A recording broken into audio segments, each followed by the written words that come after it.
Hi folks, Matt Easton here, Scholar Gladiatore. So one of my major issues in forums and on places like Facebook and stuff when people are talking about European martial arts and historical European martial arts, and I do make a differentiation between those two things because I do think that you can create a modern European martial art, or should we say Western, I don't know.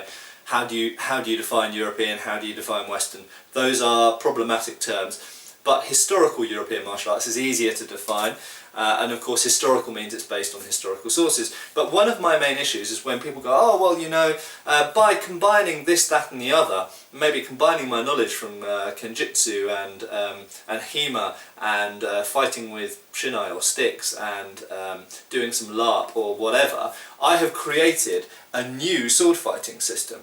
The problem is, dudes and dudettes, it's not a sword fighting system. What you've created is essentially a play fighting system. You're not actually sword fighting, you're not killing people. So we can't legitimately, unless you live in a place which is lawless, and I was going to start naming places, but I actually can't think of somewhere that's completely lawless.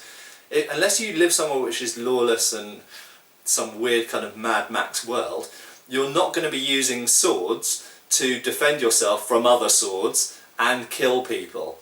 So therefore, how can you develop a sword-based or weapon-based martial art unless you're actually using the weapons in life or death stuff? Yes, you can come up with things which are plausible and sensible.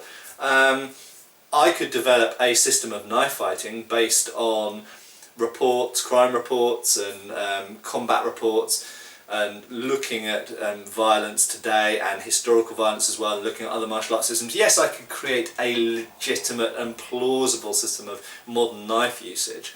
However, something like swords, you can't really do it because people aren't fighting with swords for real today.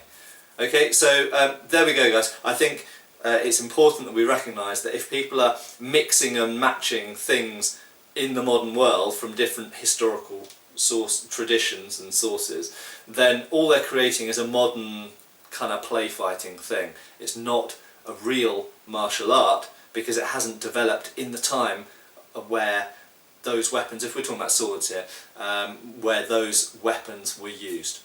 Cheers folks! Thank you for watching. Please subscribe and feel free to follow us on Facebook.